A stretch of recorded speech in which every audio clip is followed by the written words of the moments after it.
Hey, good afternoon, everybody. Welcome to this edition of Touring with Travis. My name is Travis Gilbert. I'm the Educator and Collections Coordinator at the Old Baldy Foundation. And behind the camera here, we have our Executive Director, Chris Webb. And we are very thankful and glad that you're joining us this afternoon for this virtual programming. We decided to bring you out this afternoon during these impending storms. It's starting to get dark and cloudy and windy out here on Bald Head, so we're expecting a thunderstorm. But we decided to brave the weather and take a chance and bring you out here to West Beach to talk about North Carolina's youngest lighthouse across the mouth of the Cape Fear River behind me, and that is Island Lighthouse, completed in 1958. Not only is it Island Lighthouse North Carolina's youngest lighthouse out of 7 that are standing, it is one of the nation's youngest lighthouses, one of the last lighthouses ever completed by the nation in 1958. The story of Oak Island's lighthouses begins way back in 1849, actually. That is when the federal government completed a series of range lights on Oak Island. There were 2 brick towers placed over there. The front tower was 27 feet tall, and the rear tower was 37 feet tall. And what ships would do is they would line up that front tower directly underneath or in front of the rear taller brick tower. And if those towers were one above the other or one in front of the other, your ship was in the correct angle to enter the channel of the Cape Fear River and successfully get over the bar of the river, or that sandbar that kind of separates, if you will, the Atlantic Ocean and the Cape Fear River. Well, those were in place until the American Civil War, and they had 2 technologies over there. In 1849, when it was completed, when these range lights were completed, they used Lewis lamps. These were lamps or technology powered by whale oil, completed or manufactured by Winslow Lewis, who had a monopoly on lighthouse technology and lamps during the antebellum era. And there were 10 Lewis lamps placed in these range lights, and they had 14-inch parabolic reflectors behind them. So behind the wick and the flame was a copper silver-plated parabolic reflector. These were 14 inches, and they would reflect or cast some of that light from the wick back onto the horizon to help these ships navigate that channel. And then in 1856, the same year that Old Baldy was given a Fresnel lens, the range lights on Oak Island were given Fresnel lenses as well, and they got 5th order lenses. They were one of the smaller sizes, if you will.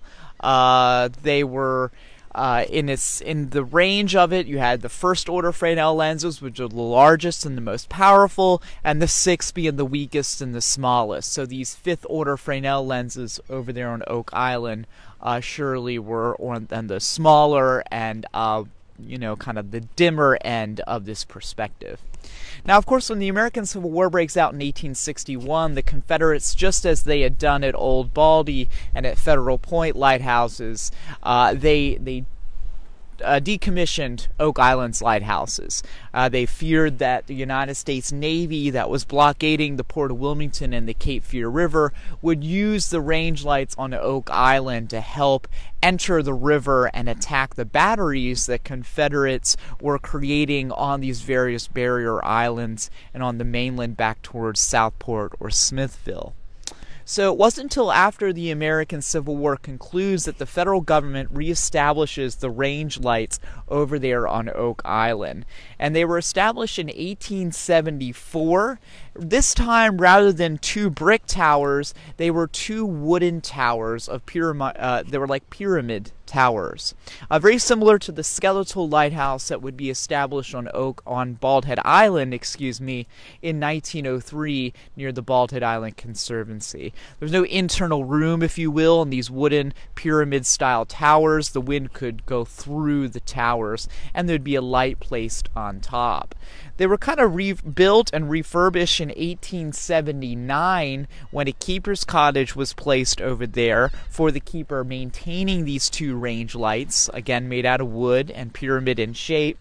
And additionally, in 1879, during this remodel, these range lights were placed on tramways.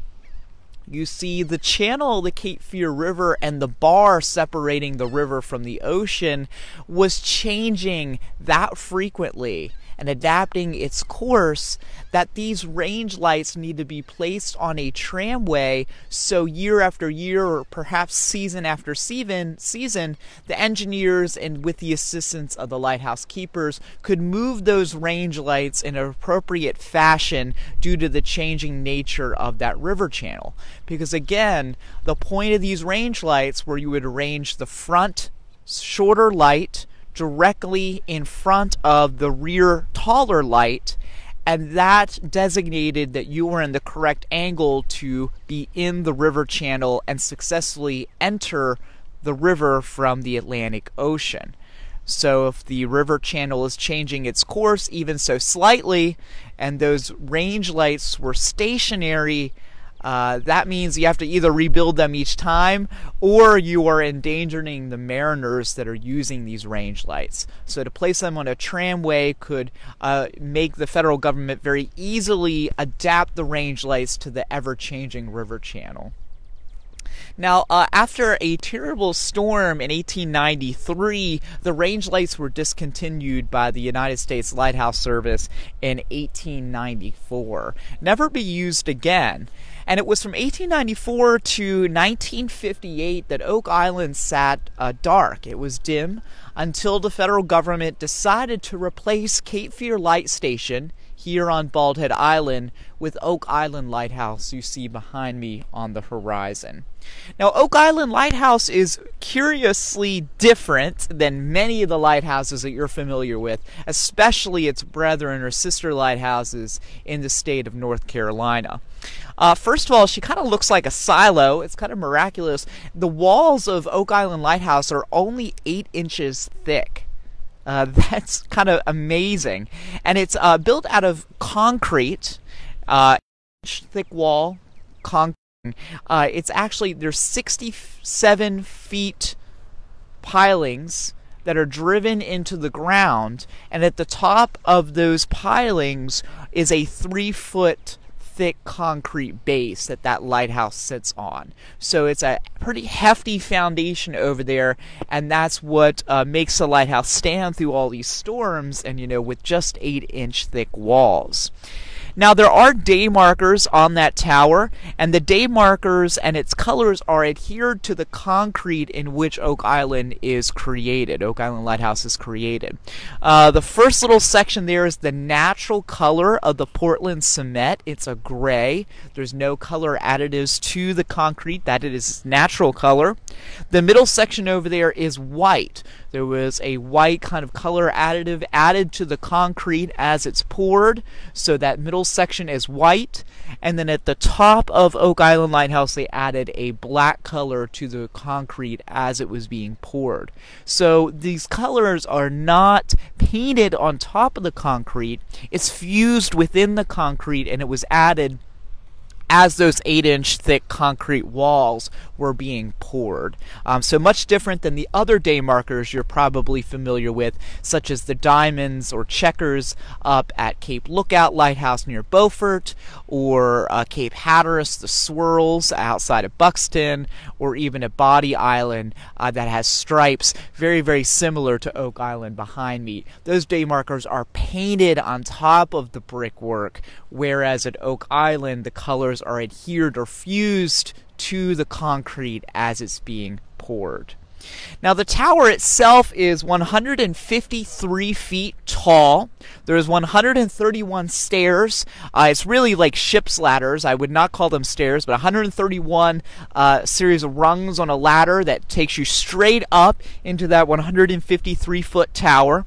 But the focal plane up top is 169 feet tall. There's an 11-foot tall lantern room placed by Marine helicopters on top of that concrete tower over there. There's a pretty incredible picture I can post in the comments of the Marine helicopters actually lowering that 11-foot aluminum lantern room on top of that concrete tower. So the focal plane is 169 feet tall, and that casts out a 1.4 million candle power light when the lighthouse was created in the year 1958. So again, as 1.4 million candle power light, it casts a light out 19 miles to sea.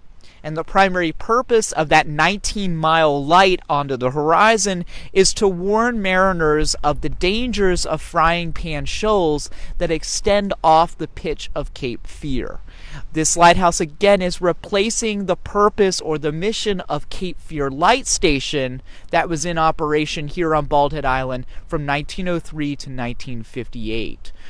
So it is a seacoast light, warning mariners to stay away from the light because the light designates the danger of the shoals. That's its primary purpose. Of course, the secondary purpose is to act as a harbor light, welcoming mariners into the kind of warm embrace here of the Cape Fear River and the Port of Wilmington upstream. Now, when it was lit in 1958 with that 1.4 million candle power light, that was the brightest lighthouse in the United States.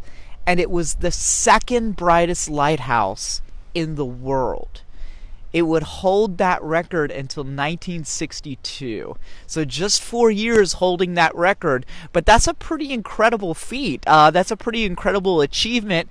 Again, right here in our backyard on the banks of the Cape Fear River. It's kind of a wonderful, it brings me so much joy to tell these stories because when you realize the historical significance, the feats that were achieved here on the banks of Bald Head Island and Cape Fear River, it really should make you proud of our region's heritage.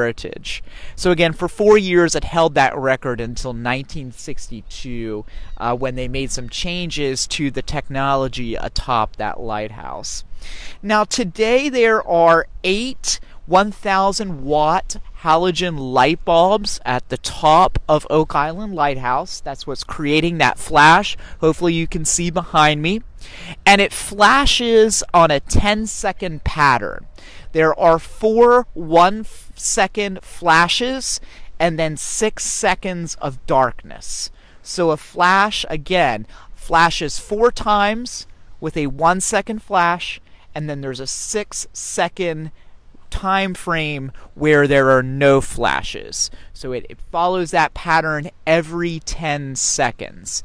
And that is unique to Oak Island Lighthouse. And of course, that is how mariners tell the lighthouses apart from one another. Just as during the day, the various color combinations known as day markers help differentiate the lighthouses. At night, the different flash combinations, or lack thereof, when you have a fixed light, like old Baldy was fixed throughout much of her history, that means it doesn't flash. And that's how the mariners are able to tell which lighthouse they're looking at night when those day markers are not visible.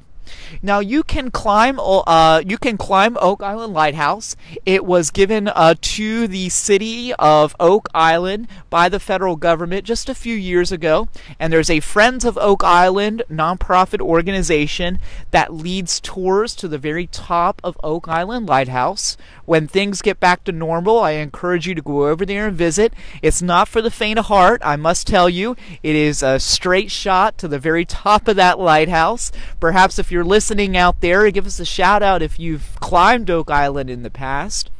But again, 131 rungs or ladder, stairs, if you will. I guess you want to call them stairs, the whole way to the top of that lighthouse.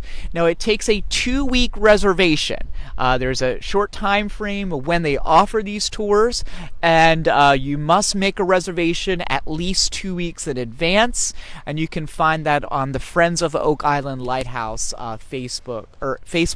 They have a Facebook page and also their website. So I've failed to check in on Facebook. I was kind of preaching there a little bit. Let me see what's going on out there in the Facebook world, if anybody's listening. Gina, given to the town of Caswell Beach. Thank you, Gina, for, I misspoke there. Not Oak Island, but Caswell Beach. Thank you, Gina, for correcting me on that. I appreciate that clarification. And Travis, I used to lead the, oh yeah. Hey, Grant, yeah, I remember, the house manager at Thalian Hall.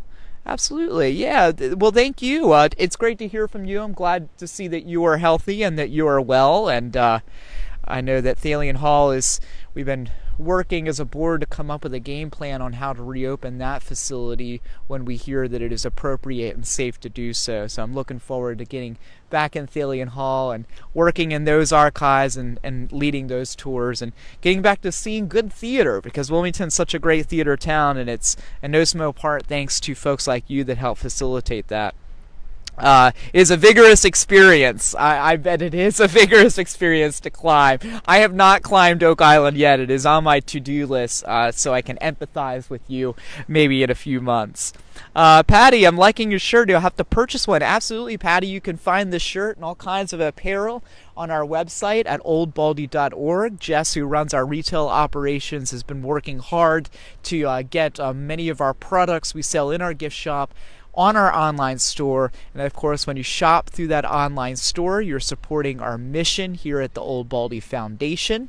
And we have a great Earth Day sale, as I've been talking about the past few episodes. Great Earth Day sale that you might want to check out on oldbaldy.org. And then, hey Frank, it's great to hear from you again. Yeah, I know. It's kind of amazing on Facebook that are lasting decades and decades. Absolutely. We'll very much enjoy telling the story of your ancestors. I got to focus on a future episode on river pilots and perhaps their role in the American Civil War, Frank. Talk even more about your ancestors. So thank you for joining us. Thanks for the kind words, Frank. And it might be a little scary that these videos are going to last for decades and decades. So it might be a little frightening for me, so I'll hold off on that. And Chuck, hey Chuck, it's great to hear from you. I know that you've been a listener for a while now, and you visit Oak Island every year. Well, that's great, Chuck. Have you made it to the top, I must ask? And Barbara, past Oak Island Lighthouse, that is. I'm not sure, maybe Barbara, I'm not seeing a comment that from previously, but Barbara, I hope you're doing well up in Northern Virginia. We miss you down here at Old Baldy and at Flores Bluff, so we can't wait to see you soon, Barbara. So again, yeah, visit Friends of Oak Island Lighthouse. Check out and make a reservation to climb 2 weeks in advance. Check out that online store where you're going to find apparel like this at oldbaldy.org. We got a lot of great things coming up into the future. We have another virtual historic happy hour in the works towards the end of May.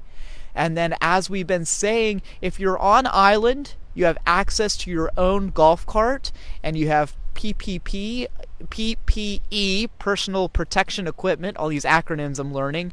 And if you're interested in taking a tour with me here on Bald Head Island, reach out to us via Facebook message or Instagram message, or give the office a call at 910-448-1472. I can drive my own golf cart. You can drive yours. We'll all wear a mask. We'll stay 6 feet apart when we stop. And you can support the mission of the Old Baldy Foundation. And collectively, we can get out of the house and learn some more history. So again, if you're on island and are interested in a safe tour, reach out to us. We'd love to make arrangements, whether it's an island-wide, broad historic tour, or whether you want to dive into something a little more specific, such as the Generator Society, the Civil War, the lighthouses, the Coast Guard. We can curate and tailor the tour to whatever content you and your family are interested in. But again, we want to make sure that we have all those stipulations in mind to make sure that it is a safe experience for all. So thank you for joining us this afternoon. We will be back tomorrow for another episode of Quarantine Collections, and in the afternoon at 2 o'clock, an edition of Touring with Travis. So y'all stay positive and you stay healthy out there.